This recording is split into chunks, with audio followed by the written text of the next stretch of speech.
The divorce papers hit the marble coffee table with a sharp slap, scattering across the Italian leather surface like fallen leaves. Victoria Sterling stood above me in her designer power suit, her perfectly manicured fingers drumming against her crossed arms as she delivered what she clearly thought would be a devastating blow. "Sign it, Marcus. $2 million should be more than enough for someone like you to disappear quietly." The penthouse around us gleamed with the spoils of her real estate empire. Floor-to-ceiling windows overlooked Manhattan, crystal chandeliers cast rainbow patterns across walls adorned with original artwork worth more than most people's homes. Everything screamed success, power, dominance, everything except the man she was trying to discard. I leaned back in the leather armchair, studying the documents with the same casual interest I might show a restaurant menu. Blake Morrison, her 25-year-old assistant, lounged against the doorframe with barely concealed smugness. His expensive suit couldn't hide the predatory gleam in his eyes as he watched what he assumed would be my humiliation.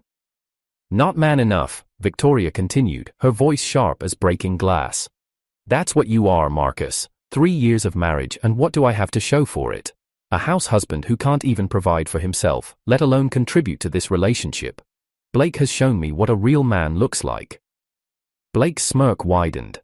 He probably thought he'd won some grand prize, convinced this ice queen with her calculating eyes and wallet where her heart should be. Poor fool had no idea what he was really getting into. I picked up the gold-plated pen from the table, testing its weight. $2 million. Victoria thought she was buying my dignity, purchasing my silence, paying me to disappear like some inconvenient mistake she could write off as a business expense.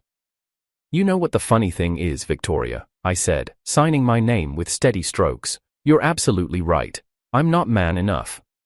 Her victorious expression faltered slightly. This wasn't the script she'd written in her head. She'd expected tears, pleading, desperate bargaining. Instead, I was agreeing with her.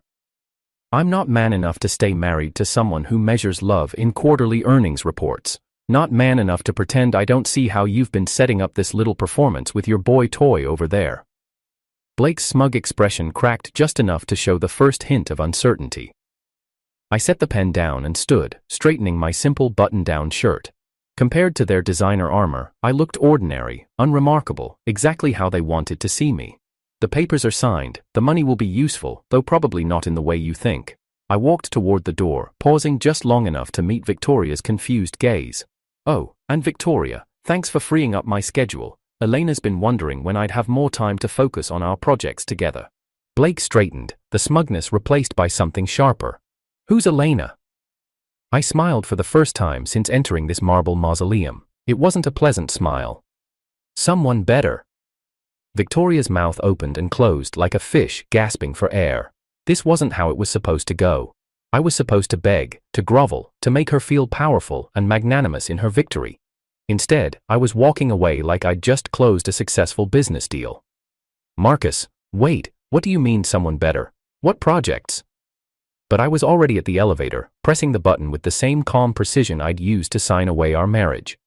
The last thing I saw before the doors closed was Victoria's face, confusion, and the first stirrings of something that might have been fear flickering across her perfect features. Blake was already moving toward her, probably preparing to spin this unexpected development to his advantage. Let him try, they deserved each other. The elevator descended toward street level, carrying me away from the gilded cage I'd inhabited for 3 years. Victoria Sterling thought she'd discarded dead weight. She had no idea she'd just set a phoenix free. 3 years ago, Marcus Chen had been everything Victoria Sterling needed. She'd been drowning in debt, her real estate startup hemorrhaging money faster than she could raise it. Her investors were pulling out, her business partner had fled with what little remained in their accounts, and bankruptcy loomed like a storm cloud. Marcus had been working as a freelance tech consultant then, specializing in digital transformation for small businesses. They'd met at a networking event for entrepreneurs, where Victoria had been nursing a drink in the corner, staring at her phone with the hollow-eyed desperation of someone watching their dreams collapse in real time. He'd approached her not with romantic intentions, but with genuine curiosity about her business model. While other men at these events tried to impress her with their own accomplishments, Marcus had asked thoughtful questions about her vision, her target market, her long-term strategy. More importantly, he'd listened to her answers. Within a month, he'd restructured her entire digital presence, created automated systems that cut her operational costs by 60%, and connected her with investors from his own network. Victoria Sterling Properties had gone from near bankruptcy to profitability in 6 months. They'd married in a simple ceremony 18 months later. Victoria had insisted on keeping it small, professional. Even then, Marcus had noticed how she framed their relationship in business terms. Partnership, merger, strategic alliance. But love, Marcus had believed, grew from mutual respect and shared goals. He'd thrown himself into supporting Victoria's ambitions, handling the technical infrastructure that allowed her to scale rapidly, managing the back-end operations that freed her to focus on deals and networking. The problems started when Victoria's success began to eclipse their partnership. As her company grew, so did her ego. The woman who'd once valued his insights began dismissing his suggestions. The partner who'd once appreciated his behind-the-scenes work started seeing him as an employee rather than an equal. Marcus handles the boring technical stuff, she'd tell clients and colleagues, waving away his contributions like they were clerical work rather than the foundation her empire was built on. The house husband comment started during their second year of marriage. Victoria would joke at dinner parties about how Marcus managed the home office while she handled the real business. The jokes grew sharper, more cutting, especially after Blake Morrison joined her team. Blake had appeared 6 months ago, fresh from business school with an MBA, movie star looks, and an instinct for manipulation that rivaled a politician's. He'd started as Victoria's executive assistant but quickly evolved into something more like a personal advisor and confidant. Marcus had watched Blake systematically poison Victoria against him. Subtle comments about how successful women needed equally successful partners. Observations about how Marcus's freelance work seemed small-scale compared to Victoria's expanding empire. Questions about whether Marcus was truly contributing to their household income or just coasting on Victoria's success. "You know, Victoria, I've been looking at your financials," Blake had said during one dinner Marcus had prepared for them. "It's interesting how much you're supporting Marcus's little computer projects. Maybe it's time he started contributing more meaningfully to the partnership." Victoria had nodded, already half convinced. Marcus had said nothing, continuing to serve the meal he'd spent hours preparing while Blake's words carved another slice out of their relationship. What neither Victoria nor Blake knew was that Marcus had been preparing for this moment since Blake's first subtle attack. The allowances Victoria gave him monthly, dismissively calling them household expenses and project funding, had been carefully invested. Marcus had taken every dollar of her condescending generosity and multiplied it through cryptocurrency investments, stock market plays, and strategic partnerships with startups that reminded him of Victoria's company in its early days. While Victoria had been building her real estate empire, Marcus had been quietly constructing a financial fortress.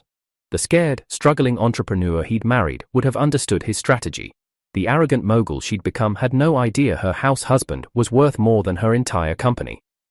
The transformation hadn't been just financial. Marcus had also been building relationships, real ones, with people who valued intelligence and integrity over net worth and social status. Elena Rodriguez had walked into his favorite coffee shop 3 months ago, laptop bag slung over her shoulder, the kind of focused intensity in her eyes that Marcus recognized from his own mirror during his most productive periods. Environmental law, she told him when he'd offered to share his table during the morning rush. Corporate sustainability consulting with a focus on renewable energy implementations. Unlike Victoria, Elena had been genuinely interested in Marcus's background in digital systems. She'd peppered him with questions about how technology could streamline environmental compliance, how AI could optimize energy usage, how blockchain might revolutionize carbon credit trading. Their conversations had evolved from professional interest to genuine friendship to something deeper. Elena saw Marcus not as Victoria's appendage or Blake's convenient target, but as an individual, with valuable insights and untapped potential. "You should start your own consulting firm," Elena had suggested during one of their long discussions. "Environmental technology is exploding right now, and you have exactly the skill set these companies need." She'd introduced him to her network, professionals who treated him as an equal rather than an amusing curiosity. For the first time in months, Marcus had remembered what it felt like to be respected for his mind rather than tolerated for his usefulness. The final straw had come 2 weeks ago when Victoria had announced she was restructuring their partnership to give Blake a more significant role in both her business and personal life. She'd delivered the news like a corporate memo, explaining how Blake brought energy and vision that would elevate their brand to the next level. Marcus had simply nodded and excused himself to his home office, where he'd begun transferring his accumulated wealth to offshore accounts Elena had helped him establish through her legal contacts, 7 figures worth of investments, carefully hidden from Victoria's accountants and Blake's prying eyes. By the time Victoria threw those divorce papers at him, Marcus had already been free for weeks. The signing was just a formality, the final step in a plan he'd been executing with the same methodical precision he'd once applied to building her business. Victoria Sterling thought she was discarding dead weight. She had no idea she'd just freed the architect of her own success to build something entirely new. And unlike their marriage, this new venture would be built on mutual respect, genuine partnership, and the kind of love that couldn't be quantified in quarterly reports. Blake Morrison thought he'd won the prize. Marcus almost felt sorry for him. Almost.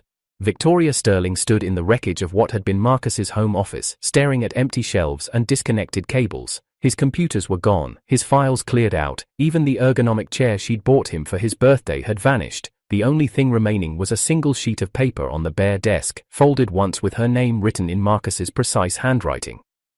She unfolded it with trembling fingers, expecting some desperate plea or angry accusation. Instead, she found 8 words that made her blood run cold. "Thank you for the investment opportunity. Good luck." "That bastard," she whispered, crumpling the note. "He thinks he can just disappear with my money." Blake appeared in the doorway, surveying the empty room with satisfaction. "Probably took a few thousand from petty cash and ran." "Don't worry, Victoria. Men like Marcus always show their true colors eventually. You're better off without deadweight dragging you down." Victoria nodded absently, though something about Marcus's calm departure nagged at her. She'd expected drama, not this calculated evacuation. It felt almost professional, like a hostile takeover executed with surgical precision. "We should check the accounts," she said. "Make sure he didn't steal anything significant." Blake's expression tightened almost imperceptibly. "I already looked. Everything's fine. Marcus never had access to anything important anyway." 300 miles north, Marcus stood on the deck of a timber frame cabin overlooking Pine Lake, breathing mountain air that tasted like freedom. The property had cost him less than Victoria spent on her monthly shopping trips, but the view was worth more than all her Manhattan luxury combined. Elena Rodriguez emerged from the cabin carrying 2 steaming mugs of coffee, her dark hair catching the morning sunlight. She'd traded her corporate lawsuits for hiking boots and flannel shirts, looking more relaxed than Marcus had ever seen her during their city meetings. "The contractor says we can start converting the barn into office space next week," she said, handing him a mug. "It'll be perfect for the tech infrastructure you're planning." Marcus smiled, accepting the coffee and the easy intimacy of the gesture. "Rodriguez Environmental Consulting has a nice ring to it." "Chen Rodriguez Environmental Solutions," Elena corrected with a grin. "We're partners in this, remember? Equal partners." The word hit Marcus like a revelation. When was the last time Victoria had called him her partner without making it sound like charity? "I transferred the seed capital this morning," Marcus said. $2 million for startup costs, another $3 million for the first year of operations. We'll be profitable by month 6 if my projections are correct." Elena nearly choked on her coffee. $5 million? Marcus, where did you get $5 million? Marcus's smile turned mysterious.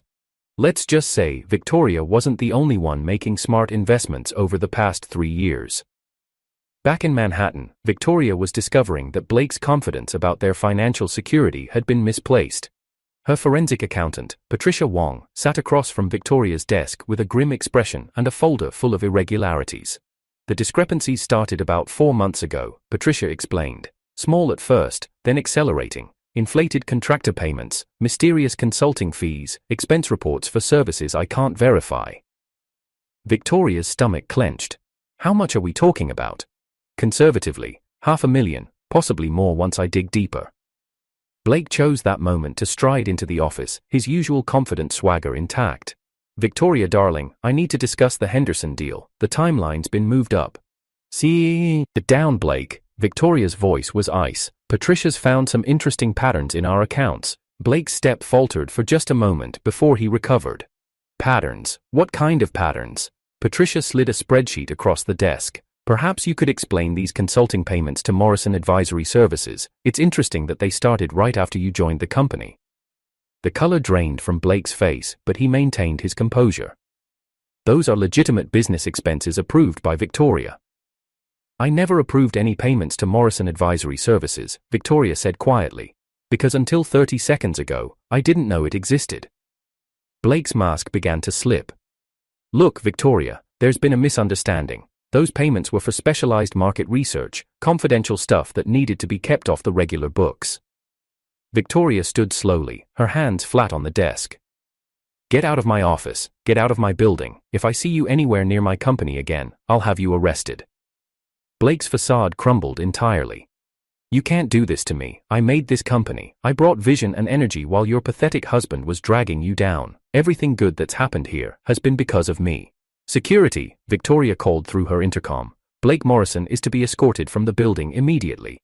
As security led Blake away, he turned back with venomous desperation. You'll regret this, Victoria. You have no idea what I'm capable of. Victoria sank into her chair as the office door closed. Patricia Wong watched sympathetically as the full weight of her situation settled in. How bad is it really? Victoria asked. Bad. The stolen money is just the beginning. Blake had access to client files, bidding strategies, proprietary market analyses. If he decides to go scorched earth. Victoria felt the walls closing in. Blake knew everything about her business operations, her client relationships, her expansion plans. He could destroy her with the information he'd stolen. For the first time since throwing those divorce papers at Marcus, Victoria wondered if she'd made a terrible mistake. Marcus had never betrayed her trust. He'd built systems to protect her business, not exploit it. He'd supported her ambitions without trying to supplant them. Now she was alone with a company hemorrhaging money, a vengeful former employee armed with her secrets, and a husband who'd vanished so completely that her private investigator couldn't even find a forwarding address. Victoria pulled out her phone and dialed Marcus's number, knowing it was pointless. The automated message confirmed what she already knew. The number had been disconnected. In Pine Ridge, Marcus and Elena were reviewing architectural plans for their new office complex when his old phone buzzed with notification of Victoria's attempted call. He glanced at the screen, then turned the device off without comment. Elena noticed the gesture. Second thoughts. No, Marcus said firmly. Victoria made her choice. Now she gets to live with the consequences while I focus on building something real, with someone who actually values what I bring to the table. He pulled Elena closer, kissing her temple as they returned to their plans. Outside the cabin windows, Pine Lake reflected the clear mountain sky like a mirror, showing them a world where respect and genuine partnership weren't just possible, but inevitable. Victoria's world of marble and crystal was cracking apart, while Marcus's world of timber and lake water was just beginning to take shape. Marcus woke before dawn in his Pine Ridge cabin, the familiar weight of 3 years pressing against his chest like a physical thing. Even in this mountain sanctuary, surrounded by Elena's warmth and the promise of a new beginning, the psychological scars Victoria had carved into him throbbed like phantom limbs. He slipped out of bed carefully, not wanting to disturb Elena, and padded to the kitchen to make coffee. The ritual grounded him, the smell of brewing beans replacing the phantom aroma of Victoria's expensive perfume that sometimes haunted his dreams. The irony wasn't lost on him. He'd spent 3 years being told he wasn't man enough, that he lacked ambition, that he was dead weight in Victoria's glossy world. Now, standing in a kitchen he'd chosen, in a home he'd bought with money he'd earned through investments Victoria never knew existed, he felt more masculine and powerful than he ever had in her Manhattan penthouse. But healing wasn't linear. "You're up early," Elena's voice carried from the doorway. She wore one of his flannel shirts over her pajamas, her hair tousled from sleep. The sight of her in his clothes, comfortable and unguarded, sent a warmth through his chest that had nothing to do with the coffee. Couldn't sleep. Too many thoughts. Elena crossed to him, slipping her arms around his waist from behind. Unlike Victoria, who treated physical affection like a business transaction with specific terms and conditions, Elena's touch was natural, unconscious, generous. "Want to talk about it?" Marcus leaned back against her, feeling the tension in his shoulders ease. "I keep thinking about the person I was when I married her, so eager to help, to build something together. I gave her everything I had, and somehow that made me worthless in her eyes. You weren't worthless, she was too blind to see what she had. The words were simple, but they carried a conviction that Victoria's compliments had never possessed. When Victoria praised him, it felt like approval from a superior. When Elena spoke, it felt like recognition from an equal. Marcus turned in her arms, studying her face in the early morning light. How do you do that? How do you make me believe I'm actually worth something? Because you are. Elena's hands cupped his face. Marcus, in the 3 months I've known you, you've shown me more innovative thinking about environmental technology than I've seen in 5 years of corporate law. You've created solutions for problems I didn't even know existed. The fact that Victoria couldn't see that says everything about her, and nothing about you. They spent the morning hiking one of the mountain trails, Elena pointing out native plant species, while Marcus explained how sensor networks could monitor forest health in real time. Their conversations flowed seamlessly between personal and professional, between dreams and practical implementation. This was what partnership actually looked like, Marcus realized. Not one person diminishing the other to feel superior, but two people elevating each other to reach heights neither could achieve alone. But even as he found peace in Elena's presence, part of him wrestled with unexpected guilt. Despite everything Victoria had done to him, despite her cruelty and dismissiveness, he'd loved her once, or thought he had. The distinction mattered because it shaped how he processed the collapse of their marriage. Had he loved Victoria, or had he loved the idea of rescuing her? Had their relationship ever been real, or had it always been a transaction disguised as romance? I keep wondering if I should warn her about Blake, Marcus admitted as they sat by the lake, sharing a thermos of hot chocolate. I know what he's doing to her company. I have evidence that could save her business. Elena was quiet for a long moment, her reflection rippling in the lake water. Do you want to save her business? Or do you want to save her? The question cut through Marcus's confusion like a blade. I don't know, maybe I just want to prove I'm better than she thought I was, maybe I want her to realize what she threw away. And maybe, Elena said gently, you want closure that can only come from letting her face the consequences of her choices without your intervention. Meanwhile, in Manhattan, Victoria's world was imploding with methodical precision. Blake's embezzlement had triggered a chain reaction of problems that grew worse by the day. Clients were pulling contracts, investors were demanding explanations, and regulatory agencies were asking uncomfortable questions about her financial oversight.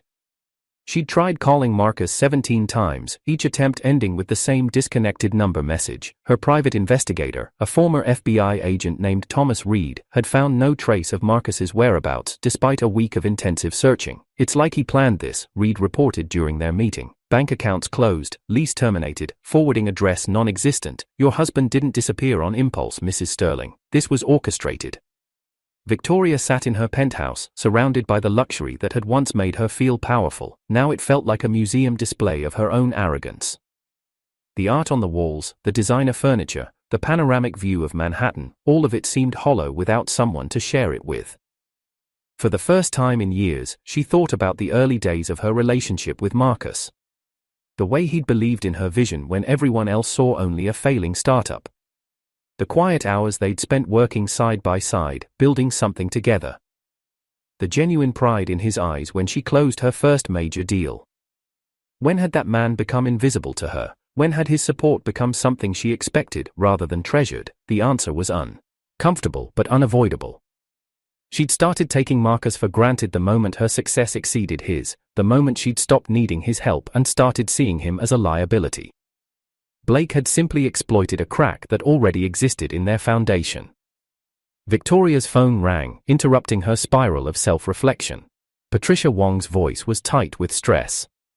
Victoria, we have a problem. Blake's filed a wrongful termination lawsuit. He's claiming you authorized those payments and then tried to use him as a scapegoat when the board started asking questions. Victoria's blood turned to ice. Can he prove that? He has documents, emails with your digital signature, approval forms, meeting minutes. Either you authorized those payments and forgot, or Blake has gotten very good at forging your signature. The implications crashed over Victoria like a tsunami. Blake hadn't just stolen money, he'd created evidence that would make her complicit in the theft. Her own forensic accountant would testify that the discrepancies existed. Blake's lawsuit would claim she'd authorized them. She was being framed by a man she'd trusted, destroyed by someone she'd chosen over the husband who'd never betrayed her. In Pine Ridge, Marcus felt the emotional weight of Victoria's crisis like a phantom pain in his chest. He didn't know the specific details of her troubles, but he could sense them the way animals sense earthquakes before they happen. Elena found him standing on the cabin deck, staring across the lake toward the distant mountains. "You're thinking about her again." It wasn't a question. Elena had developed an almost supernatural ability to read his moods, to sense when Victoria's ghost was haunting their present. "She's in trouble," Marcus said. "Real trouble. And part of me wants to rescue her the way I always did." Elena moved to stand beside him, not touching, just present. "And the other part?" "The other part knows that rescuing her would destroy everything we're building, that she'd learn nothing from this experience if I swept in to save her again, that some people have to hit bottom before they can climb back up." Elena nodded. "What does your heart tell you to do?" Marcus was quiet for a long time, listening to the lap of water against the dock, the whisper of wind through the pines. When he spoke, his voice carried a certainty that surprised him.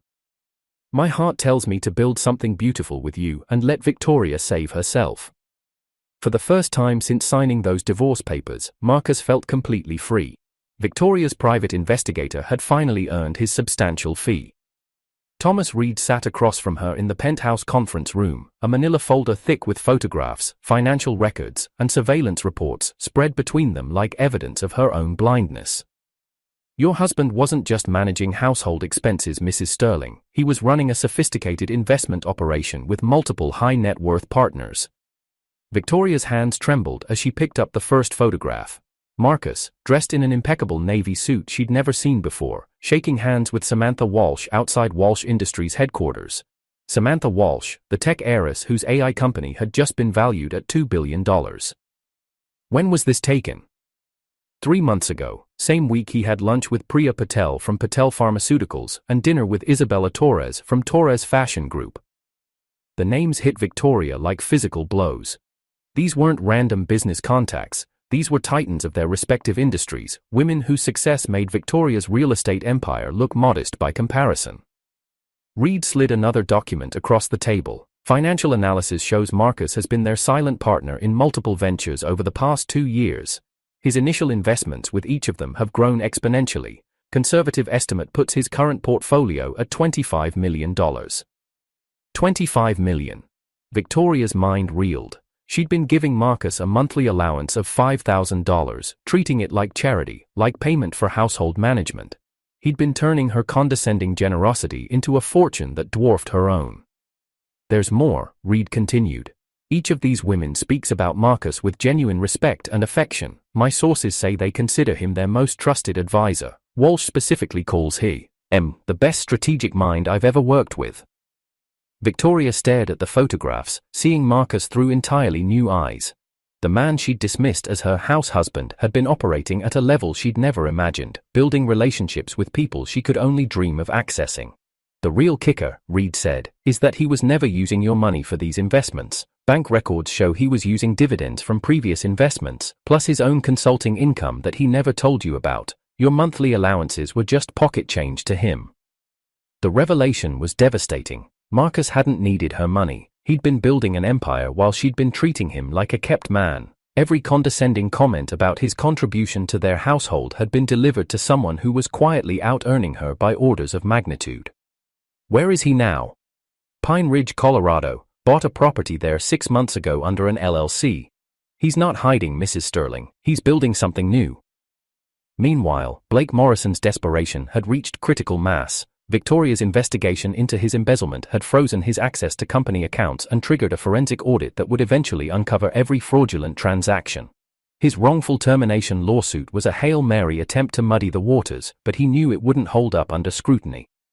Blake had spent the week liquidating everything he could, converting stolen assets into cryptocurrency and preparing for a hasty exit from the country. But first, he needed to ensure Victoria couldn't pursue him legally. That meant destroying her credibility entirely. He'd been working through the night in his apartment, creating a final document dump that would implicate Victoria in not just the embezzlement but a broader pattern of financial fraud. Forged emails showing her authorizing illegal transactions, fabricated meeting minutes demonstrating her knowledge of questionable deals, doctored financial statements that would suggest systematic deception.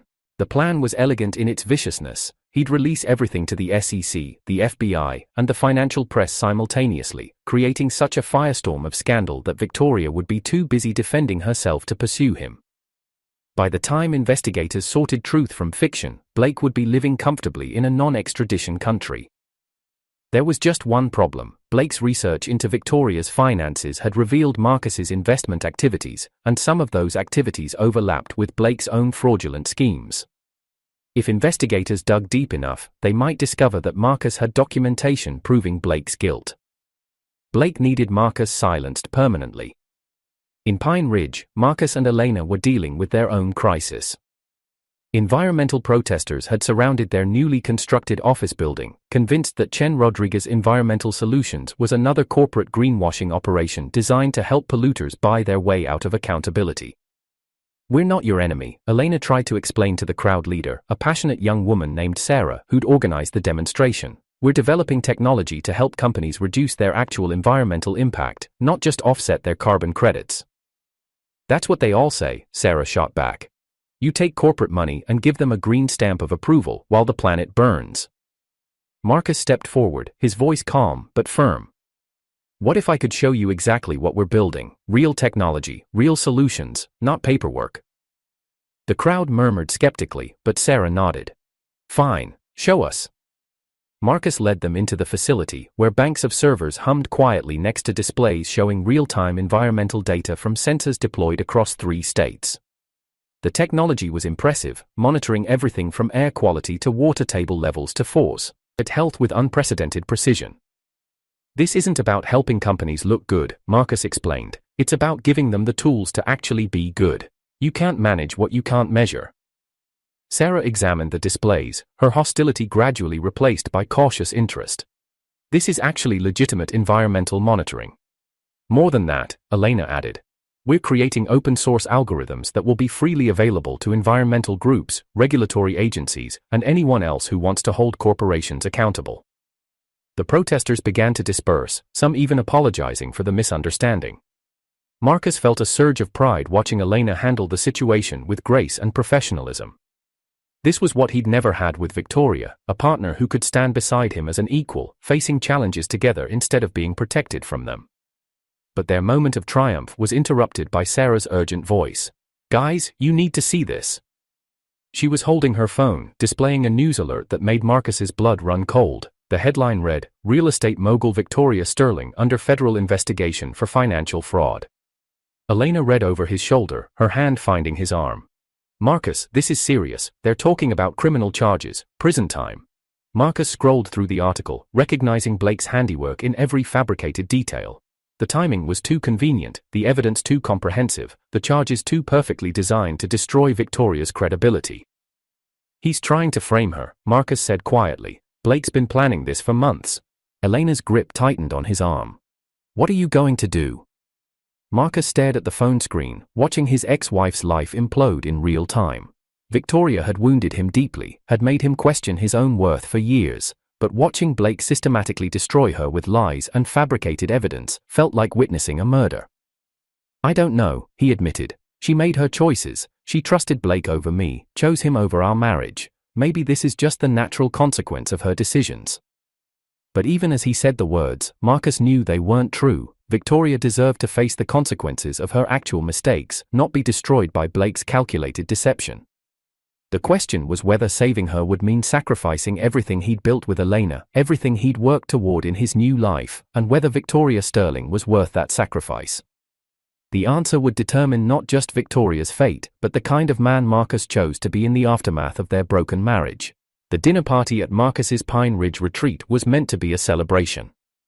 Chen Rodriguez Environmental Solutions had just secured their 3rd major contract, and Marcus had invited his business partners to toast their success in the mountain air that had become synonymous with his new beginning. Samantha Walsh arrived first, her Tesla winding up the mountain road with characteristic precision. The tech heiress stepped out wearing designer hiking boots and a casual outfit that probably cost more than most people's monthly salary, but her smile was genuine as she embraced Marcus. "I still can't believe you were hiding this place from us," she said, gazing at the custom-built retreat center that had replaced Marcus's simple cabin. The new facility blended seamlessly with the natural environment, all sustainable materials and renewable energy systems, but with amenities that could accommodate high-level business meetings.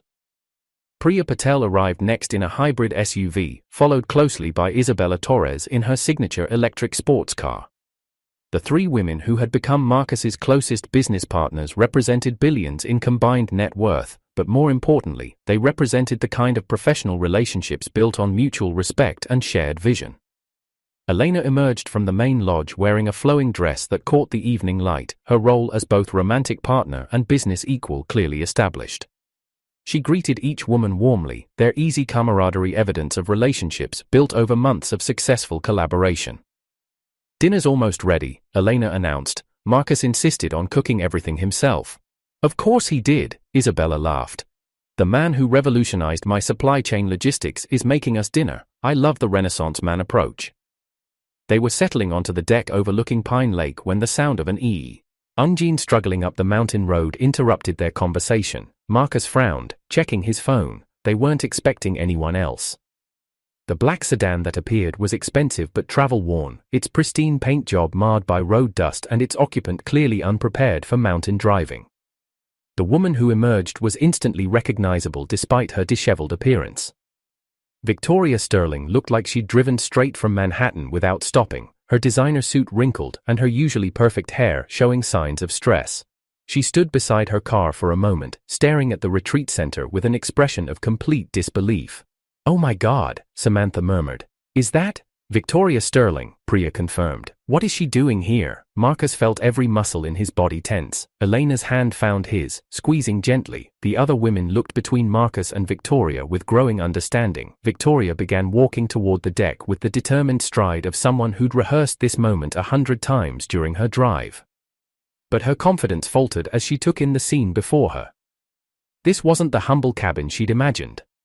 This was a sophisticated business retreat, and Marcus wasn't playing hermit in the woods, he was hosting some of the most successful women in American business. "Marcus," Victoria's voice carried across the evening air, uncertain now. "I need to talk to you." Elena stood, moving slightly in front of Marcus in a gesture that was protective without being possessive. "I'm sorry, but this is a private dinner party. If you have business with Marcus, you should schedule an appropriate meeting." Victoria's gaze swept the group, recognition dawning in her eyes. Samantha Walsh, Priya Patel, Isabella Torres. Her voice grew smaller with each name. "You're all here, together. We're Marcus's business POE partners," Isabella said coolly.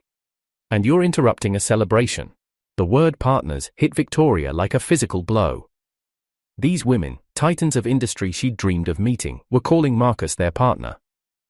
The man she'd dismissed as her house husband was hosting them like equals at a retreat that spoke of serious money and sophisticated taste.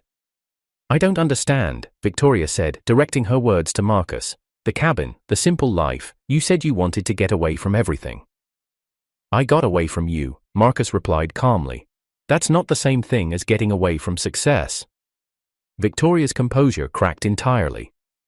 "Marcus, please, I need your help. Blake, he's destroyed everything. The FBI, they think I'm involved in embezzlement, fraud, things I never did. My lawyers say I could face 20 years in prison. And you came here thinking what?" Elena's voice was sharp. "That Marcus would drop everything to rescue you. Again. You don't understand." Victoria turned to Elena desperately. "Marcus and we built something together. I know I made mistakes, but he loved me once. He wouldn't let me go to prison for something I didn't do." Samantha Walsh laughed, the sound cutting and cold. "Lady, you have some nerve. You treated Marcus like dirt for years, and now you expect him to save you. How would you know anything about my marriage?" Victoria snapped, her desperation turning to anger. "Because Marcus told us," Priya said quietly. "Every time we had dinner, every business meeting, we watched this brilliant man doubt himself because his wife had convinced him he was worthless. We watched him transform from broken to confident, and it had nothing to do with you." Victoria's face went white. "He talked about me, about our private business. He talked about the woman who crushed his spirit systematically for 3 years," Isabella added. "The woman who made him feel like he wasn't man enough while he was building an empire she didn't even know existed." The words hit Victoria like bullets, each one finding its mark. Marcus had confided in these women, had found support and understanding that he'd never received from his own wife. They knew her failures, her cruelties, her blindness to his worth.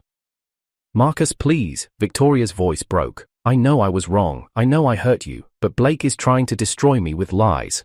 You have evidence, don't you? You know what he was really doing." For the first time since Victoria's arrival, Marcus spoke directly to her. "I do have evidence, recordings, financial documents, proof that Blake embezzled over $1 million from your company." Hope flared in Victoria's eyes. "Then you'll help me. You'll give me the evidence." "I'll give the evidence to the FBI," Marcus said, "because the truth matters and Blake should face consequences for his crimes, but I'm not doing it for you, Victoria. I'm doing it because it's right." Victoria's face crumpled with relief and gratitude, but Marcus wasn't finished. "That doesn't change anything between us. You made your choice when you decided I wasn't man enough for your success. You chose Blake over me, chose his lies over my truth, chose to diminish me rather than value what we built together." Elena stepped closer to Marcus, her presence a reminder of what real partnership looked like. "Victoria, you need to understand something. Marcus doesn't need to prove he's man enough anymore. He's surrounded by people who recognize his worth, who value his intelligence, who treat him as an equal. He's exactly as much man as he always was. You were just too blind to see it." The contrast was stark and devastating. Victoria, desperate and alone, begging for help from the man she'd discarded. Marcus, confident and supported, surrounded by successful women who valued him as both a partner and a person. "I see that now," Victoria whispered. "I see what I threw away. Marcus, I'm sorry. I'm so sorry for everything." Marcus looked at her for a long moment, seeing not the powerful mogul who'd crushed his spirit, but a broken woman who'd learned too late what she'd lost. "I forgive you, Victoria, but forgiveness doesn't mean reconciliation. It means I'm not going to let your mistakes poison my future."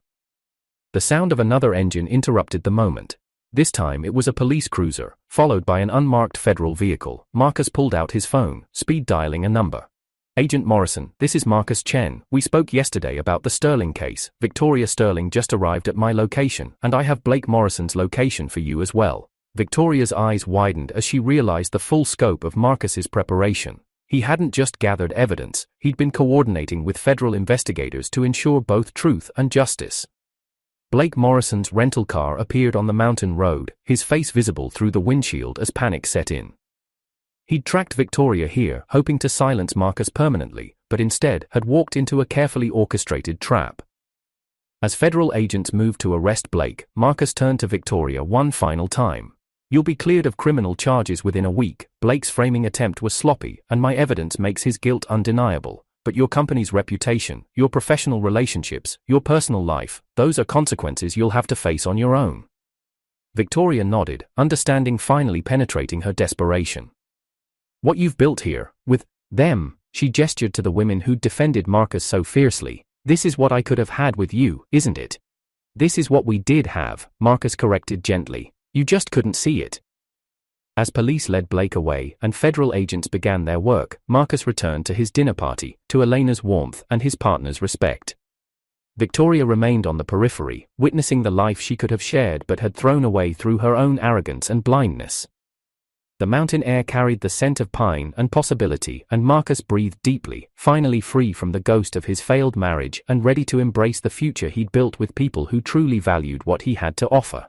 6 months after Blake Morrison was sentenced to 12 years in federal prison for embezzlement and wire fraud, Marcus Chen stood at the podium of the Denver Convention Center, accepting the Environmental Innovation Award on behalf of Chen Rodriguez Environmental Solutions. The applause was thunderous, but his attention was focused on Elena in the front row, her smile radiant with pride and love.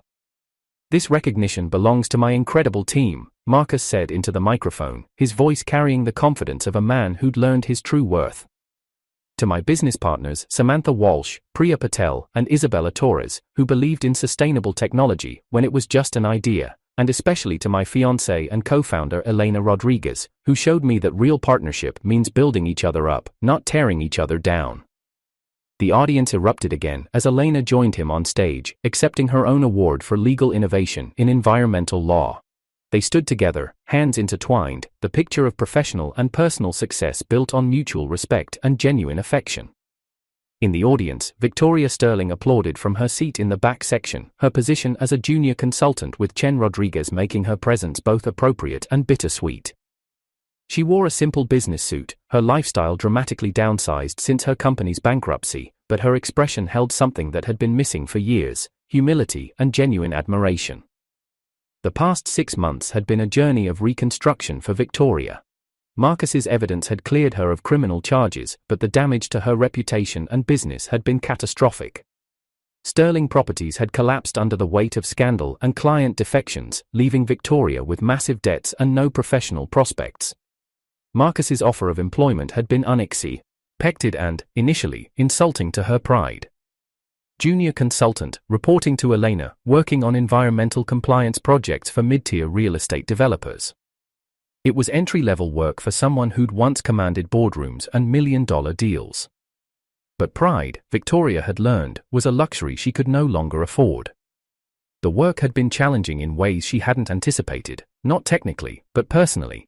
She'd had to learn to take direction instead of giving it, to support other people's visions instead of implementing her own, to prove her value through consistent performance rather than commanding presence. Elena had been a demanding but fair supervisor, treating Victoria with professional courtesy while maintaining clear boundaries. There had been no personal warmth, no friendship offered, just the opportunity to rebuild her career through competent work and reliable performance.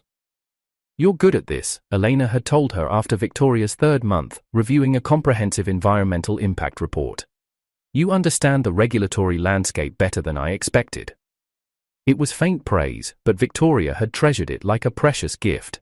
After years of being surrounded by yes-men and sycophants, honest feedback felt revolutionary. Marcus had been politely distant but never cruel. He'd asked about her mother's health, remembered her birthday with a card signed by the office staff, included her in team meetings where her expertise was relevant. He treated her like what she was, a competent employee with a complicated history, nothing more or less. The boundaries were clear and non-negotiable. Victoria lived in a modest apartment in Pine Ridge, drove a used Honda instead of a luxury sedan, shopped at discount stores instead of designer boutiques. Her old life of penthouse luxury and conspicuous consumption was gone forever, replaced by the simple dignity of honest work and earned respect. But something unexpected had emerged from this radical downsizing. For the first time in years, Victoria felt genuine satisfaction in her accomplishments. The environmental projects she worked on had measurable positive impacts, the clients she served appreciated her expertise, the work itself mattered in ways that luxury real estate development never had. After the awards ceremony, there was a reception in the hotel ballroom. Victoria lingered at the edge of the crowd, watching Marcus and Elena move through the room like the power couple they'd become. Samantha, Priya, and Isabella flanked them, their combined influence creating a gravitational field that drew investors, government officials, and environmental leaders into their orbit. This could have been her life, Victoria realized without the bitter sting that thought once carried. She could have been the woman at Marcus's side, building an empire based on innovation and integrity instead of ego and exploitation, but that possibility belonged to a different person, someone who'd valued substance over appearances, partnership over dominance. Contemplating might-have-beens? Victoria turned to find Elena approaching with 2 glasses of champagne. Her former supervisor looked stunning in a flowing green dress that complemented her engagement ring, but her expression was cautiously friendly rather than warm. "Actually, I was thinking about what is," Victoria replied, accepting the offered glass. "This is an incredible achievement, Elena. You and Marcus have built something remarkable." Elena studied her for a moment, perhaps looking for hidden sarcasm or manipulation. Finding none, her posture relaxed slightly. "It's been a good year. The business is thriving, the environmental impact is measurable, and Marcus is happy, really happy, maybe for the first time since I've known him." Victoria felt a pang at those words, but it was clean pain, like the ache of a healed bone that occasionally reminded you it had once been broken. "I'm glad. He deserves that kind of happiness." They stood in comfortable silence, watching Marcus demonstrate a tablet application to a group of potential investors. His passion for the technology was evident, his expertise undeniable, his confidence natural and unforced. "Victoria," Elena said finally, "I want you to know that the consulting position isn't charity. You've earned your place on the team through good work and professional behavior. Marcus and I both respect what you've accomplished this past year." The words meant more to Victoria than any compliment she'd received during her years of business success. This was recognition based on merit, not manipulation or fear or social obligation. "Thank you, that means everything to me." Elena nodded, then moved away to rejoin the celebration. Victoria remained at the periphery, no longer belonging to Marcus's inner circle but not excluded from his professional world either. It was exactly what she deserved, a second chance earned through humility and sustained effort.